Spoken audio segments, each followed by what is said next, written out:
আসসালামু আলাইকুম। আপনাদের মধ্যে অনেকে আছেন যাদের ডিজিটাল জন্ম সনদ নেই। বর্তমানে এই ডিজিটাল জন্ম সনদ একজন শিক্ষার্থীর স্কুলে ভর্তি এবং ছাত্রছাত্রীর উপবৃত্তি সহ নানাবিধ কাজে ব্যবহার হয়ে থাকে। এমনকি আপনি যদি নতুন একজন ভোটার হতে চান, বাংলাদেশের নতুন ভোটার হতে গেলেও কিন্তু এই ডিজিটাল জন্ম সনদ অবশ্যই প্রয়োজন পড়বে। সো আজকের এই ভিডিওতে আমি দেখাবো আপনি ঘরে বসে থেকে কিভাবে আপনার জন্ম সনদের জন্য বা জন্ম নিবন্ধন কার্ডের জন্য অনলাইনে আবেদন করবেন। আবেদন করার সময় আপনার কী কী প্রয়োজন পড়বে, কী কী কাগজপত্র সহ আপনাকে কোথায় জমা দিতে হবে এবং আপনার জন্ম নিবন্ধন কার্ড যখন অ্যাপ্রুভ হয়ে যাবে তখন আপনি এই কার্ডটি কোত্থেকে সংগ্রহ করবেন সব কিছু আমি ভিডিওতে আলোচনা করবো। আশা করি আপনারা ধৈর্য সহকারে সম্পূর্ণ ভিডিওটা দেখবেন। তার আগে আপনাদের একটা গুরুত্বপূর্ণ তথ্য দিব, সেটা হচ্ছে বর্তমানে কিন্তু বিকাশ অ্যাকাউন্ট খোলা যাচ্ছে জন্ম সনদের মাধ্যমে। এখন 14 বছর থেকে 18 বছরের কম বয়সীরা তাদের ভোটার আইডি কার্ড না থাকলেও ডিজিটাল জন্ম সনদের মাধ্যমে বিকাশ অ্যাকাউন্ট খুলতে পারবেন। প্রয়োজন শুধু আপনার জন্ম সনদ ও আপনার অভিভাবকের সম্মতি। খুব সহজে আপনার হাতে থাকা ফোনের প্লে স্টোরে গিয়ে বিকাশ অ্যাপ ডাউনলোড করে রেজিস্ট্রেশনে ক্লিক করবেন। ক্লিক করার পর আপনার মোবাইল নাম্বারটা দিবেন, এরপর নেক্সট বাটনে ক্লিক করে এই যে জন্ম সনদ অপশনটি আছে এটা সিলেক্ট করে দেবেন। দেওয়ার পর আপনার কাছে একটা ওটিপি যাবে। এই ওটিপি ব্যবহার করার পরে আপনি নেক্সট বাটনে ক্লিক করবেন। এখান থেকে দেখতে পাচ্ছেন তিনটা তথ্য আপনাকে দিতে হবে। প্রথমটা হচ্ছে আপনার ডিজিটাল জন্ম সনদের ছবি তুলুন বলা হয়েছে। সো এখানে কিন্তু আপনি আপনার ডিজিটাল জন্ম সনদের যে স্পষ্ট কপিটা একদম যেন পরিষ্কার দেখা যায় এরকম একটা ছবি তুলতে হবে। দেন আপনার বাবা অথবা মায়ের তথ্য দিনের কথা বলা আছে। এখানে কিন্তু আপনার বাবা মায়ের যে বিকাশ সচল অ্যাকাউন্ট আছে সেই অ্যাকাউন্টের তথ্য এখানে দিতে হবে। এরপর নিজের চেহারা ছবি তুলতে হবে। সো এই তিনটা স্টেপ করার জন্য আপনাকে এই পরবর্তী বাটনে ক্লিক করতে হবে। এখানে ক্লিক করে এই তিনটা স্টেপ আপনারা সফলভাবে সাবমিট দিলে আপনার অ্যাকাউন্টটি ওপেন হয়ে যাবে। তো চলুন আমরা এখন কম্পিউটার স্ক্রিনে যাই, গিয়ে দেখি এই যে জন্ম নিবন্ধন সনদের জন্য আপনি কিভাবে অনলাইনে আবেদন ফর্মটি পূরণ করবেন। বন্ধুরা, আমরা কিন্তু কম্পিউটার স্ক্রিনে এসেছি। প্রথমে আপনাকে গুগলে যেতে হবে। গুগলে গিয়ে আপনাকে টাইপ করতে হবে জন্ম নিবন্ধন। জাস্ট এইটুক লেখা টাইপ করে দিলেই হবে। এই লেখা টাইপ করার পরে আপনি জাস্ট সার্চ বাটনে ক্লিক করবেন। সার্চ বাটনে ক্লিক করার সাথে সাথে আপনার এরকম একটা ইন্টারফেস আসবে। এখান থেকে এই দেখেন এখানে লেখা আছে জন্ম নিবন্ধনের জন্য আবেদন করুন। এই অপশনটিতে বা এই লিঙ্কটিতে আপনাকে ক্লিক করে দিতে হবে। ক্লিক করার সাথে সাথে কিন্তু আপনাকে এরকম একটা ইন্টারফেসে নিয়ে আসবে। সো এখান থেকে দুইটা অপশন আপনারা দেখতে পাচ্ছেন। এই দেখেন প্রথম যে অপশনটা আছে এটা হচ্ছে জন্মস্থান এবং দ্বিতীয় অপশনটা হচ্ছে স্থায়ী ঠিকানা। এর মানেটা হচ্ছে আপনি আপনার জন্ম নিবন্ধনের আবেদনটা কোথায় জমা দেবেন এখানে কিন্তু আপনাকে নির্বাচন করে দিতে হবে। তো আমরা যেহেতু জন্মস্থান থেকে আবেদন করব, সো আমরা জন্মস্থান সিলেক্ট করে দেব। এরপর যদি কেউ বাংলাদেশ দূতাবাস থেকে আবেদন করতে চান জন্ম নিবন্ধন কার্ডের জন্য, সেক্ষেত্রে আপনার এই অপশনটা সিলেক্ট করতে পারেন। আমাদের এটা সিলেক্ট করার দরকার নেই। আমরা জাস্ট জন্মস্থান সিলেক্ট করে দিয়ে নেক্সট বাটনে ক্লিক করে দেবো।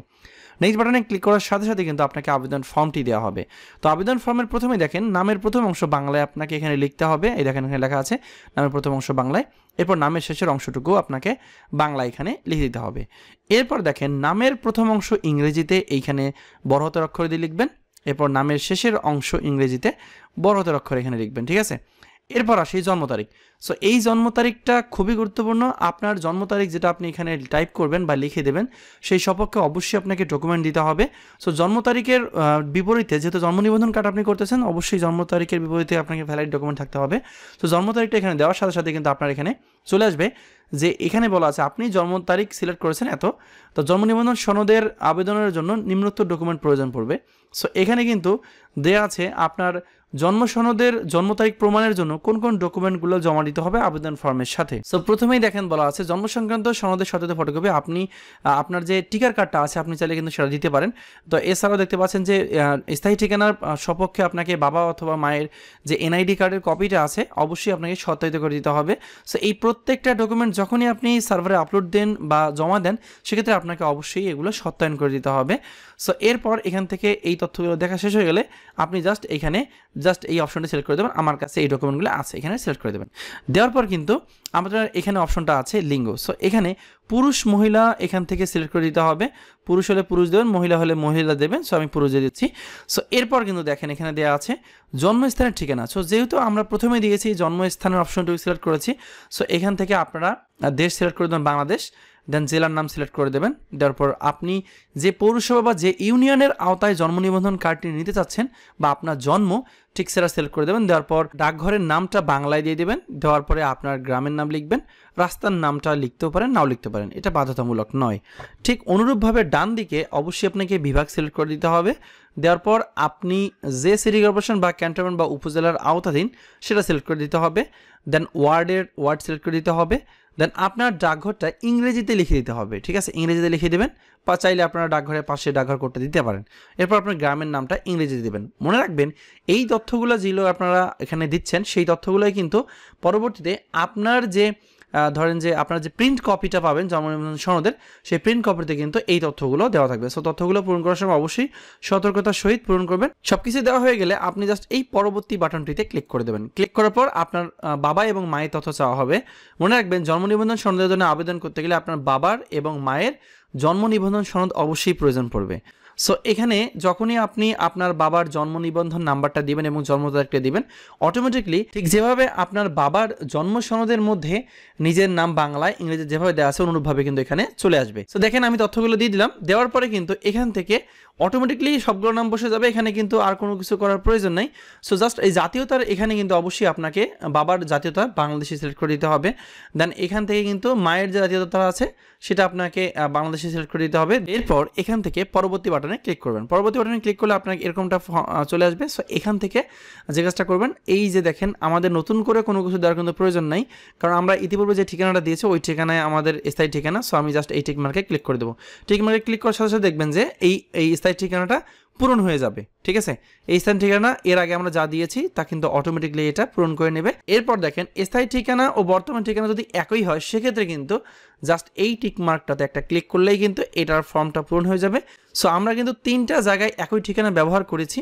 সো এই তথ্যগুলো ভালো মতো দেখে নেবেন যে ঠিকঠাক মতো পূরণ করেছেন কিনা। দেন এই দেখেন পরবর্তী বাটনে ক্লিক করে দেবেন। পরবর্তী বাটনে ক্লিক করার পর কিন্তু আবেদনকারীর প্রত্যয়ন। সো এখান থেকে আপনি যদি পিতা হয়ে থাকে, মানে পিতা হয়ে যদি আবেদন করতে চান সেক্ষেত্রে পিতা সিলেক্ট করে দিতে পারেন। আর যদি নিজের আবেদন করতে চান নিজে, তাহলে নিজ সিলেক্ট করে দেবেন। যেহেতু আমি পিতার হয়ে আবেদন করব, সো আমি পিতা সিলেক্ট করে দিচ্ছি। তারপর পিতার নামটা অটোমেটিকলি এখানে চলে আসবে। এরপর কিন্তু আমাদেরকে ডকুমেন্ট সংযোজন করতে হবে। আমি আবার বলে দিচ্ছি ডকুমেন্ট হিসেবে কিন্তু অবশ্যই টিকার কার্ডটা সংযুক্ত করতে হবে সত্যায়িত, এবং সেই সাথে স্থায়ী ঠিকানার সপক্ষে বাবা অথবা মায়ের যে এনআইডি কার্ডটা আছে সেই এনআইডি কার্ডের কপি কিন্তু সংযুক্ত করতে হবে। জাস্ট এই দেখেন সংযোজন যে অপশনটি আছে এই অপশনটা সিলেক্ট করে দেবেন। দেওয়ার সাথে সাথে কিন্তু আপনার যে ডকুমেন্টটা আপনি এখানে আপলোড দিতে চান সেটা আপনি সিলেক্ট করে দিতে হবে। সো এখানে দেখেন স্পষ্টভাবে দেওয়া আছে আমাদের টিকার কার্ড, এই দেখেন টিকার কার্ডটা দেওয়া আছে। সো টিকার কার্ডটা আমরা সিলেক্ট করে দেবো। টিকার কার্ড সিলেক্ট করে দিলে কিন্তু এখানে চলে আসবে বা আপলোড হয়ে যাবে। সো এখান থেকে সিলেক্ট করে দিতে হবে যে এটা কোন ধরনের ডকুমেন্ট। জাস্ট আমরা এখানে ক্লিক করবো। ক্লিক করার পর চিকিৎসা প্রতিষ্ঠানের ছাড়পত্র বা চিকিৎসা প্রদত্ত জন্ম সংক্রান্ত সনদের সত্যায়িত কপি, সো এটা আমরা সিলেক্ট করে দেবো। দেওয়ার পর এই স্টার্ট বাটনে ক্লিক করলে অটোমেটিকলি এটা আপলোড হয়ে যাবে। দেখেন এটা কিন্তু এখানে আপলোড হয়ে গেছে। দেন আমরা সংশোধন করে বাবার এনআইডি কার্ডের তথ্যটা আমরা এখানে আপলোড দিয়ে দেবো। জাস্ট এই সিলেক্ট করে দেওয়ার পর স্টার বাটনে ক্লিক করলে আপলোড হয়ে যাবে। তো ডকুমেন্ট সংযোজন করার পর এই যে পরবর্তী বাটন আছে পরবর্তী বাটনে ক্লিক করে দেবেন। ক্লিক করার সাথে সাথে কিন্তু আপনার এক নজরে দেখতে পারবেন আপনি এতক্ষণ ধরে কোন কোন তথ্যগুলো পূরণ করেছেন। তো এখানে অবশ্যই আপনাকে দেখে নিতে হবে আপনি যে তথ্যগুলো এতক্ষণ ধরে পূরণ করলেন সেগুলো ঠিকঠাক আছে না, কারণ একবার আবেদন সাবমিট করে ফেললে সেগুলো আর এডিট করতে পারবেন না, কারণ আপনারা জানেন যে এডিট করাটা কতটা ঝামেলা। সো এখানে সবকিছু ঠিকঠাক থাকলে নিচে দেখবেন একটা অপশন আসবে, সেটা হচ্ছে ইমেল। সো এখানে আপনি আপনার যে ইমেল অ্যাড্রেসটা সচল ইমেলটা আছে সেই ইমেলটা এখানে দিয়ে দেবেন। দেওয়ার পরে এখানে দেখেন একটা মোবাইল নাম্বার চাওয়া হয়েছে। সো আপনার মোবাইল নাম্বারটা এখানে দিয়ে দেবেন। দেওয়ার পরে এই যে ওটিপি পাঠানো অপশনটিতে ক্লিক করে দেবেন। ক্লিক করার সাথে সাথে কিন্তু আপনার ফোনে একটা ওটিপি যাবে। সো ওটিপিটা এই যে অপশনটি আছে এই অপশনটিতে ওটিপিটা দেওয়ার পর এই সাবমিট বাটনে ক্লিক করে দেওয়ার সাথে সাথে কিন্তু ওটিপিটা ভেরিফিকেশন সাকসেসফুল হয়ে যাবে এবং সাথে সাথে আপনাকে পরবর্তী স্টেপে নিয়ে যাবে। দেখতেই পাচ্ছেন আমাদের আবেদনটা সফলভাবে সাবমিট হয়ে গেছে। সো সাকসেস, আবেদনপত্রটি সফলভাবে সাবমিট হয়ে গেছে। সো আবেদন একটা নাম্বার দেওয়া হয়েছে। এই আবেদনের নাম্বারটা কিন্তু আপনাকে অবশ্যই ভালো করে সংরক্ষণ করতে হবে। পরবর্তীতে এই আবেদনের অবস্থা জানতে গেলে আপনার এই আবেদনের নাম্বারটি অবশ্যই আপনার প্রয়োজন পড়বে। সো আবেদনের প্রকৃতি এখানে বলা আছে জন্ম নিবন্ধনের আবেদন। সো কার্যালয়ের নাম ও ঠিকানা, যে কার্যালয়ে আপনি জমা দেবেন এখানে অটোমেটিকলি সেই কার্যালয়ে চলে আসবে যে ইউনিয়ন পরিষদে আপনাকে জমা দিতে হবে। সো আপনি এখান থেকে দেখে আপনার প্রয়োজনীয় ডকুমেন্ট সহ এখানে আবেদনটি সাবমিট করবেন এবং এখানে মোবাইল নাম্বারটা চলে আসছে। এখানে বলা আছে দেখেন ভবিষ্যৎ অনুসন্ধানের জন্য আপনার আবেদনপত্রটির নম্বরটি সংরক্ষণ করুন। নিচের প্রিন্ট বাটনে ক্লিক করে আবেদনপত্রটি প্রিন্ট করে প্রয়োজনীয় ডকুমেন্ট সহ আগামী এই যে তারিখটা দেখতে পাচ্ছেন এই তারিখ অনুযায়ী কিন্তু আপনাকে জমা দিতে হবে। আর আমি আবার বলে দেবো অবশ্যই এই আবেদন নাম্বারটি ভালোভাবে আপনার কাছে সংরক্ষণ করবেন। তো আপনার আবেদনটা অ্যাপ্রুভ হয়ে গেলে এই যে ডিজিটাল জন্ম সনদের যে কপিটা আছে এই কপিটা অবশ্যই আপনাকে যেখানে জমা দিবেন আপনি সেই স্থান থেকে বা সেই নিবন্ধন কার্যালয় বা সেই ইউনিয়ন পরিষদ থেকে এটি সংগ্রহ করতে হবে। তো এভাবেই কিন্তু আপনারা খুব সহজে ঘরে বসে থেকেই জন্ম সনদের জন্য আবেদন করতে পারবেন। ভিডিওটা ভালো লেগে থাকলে অবশ্যই একটা লাইক করবেন এবং কমেন্ট করে জানাবেন আপনার মূল্যবান মতামত। ধন্যবাদ সবাইকে, ভালো থাকবেন সবাই, আসসালামু আলাইকুম।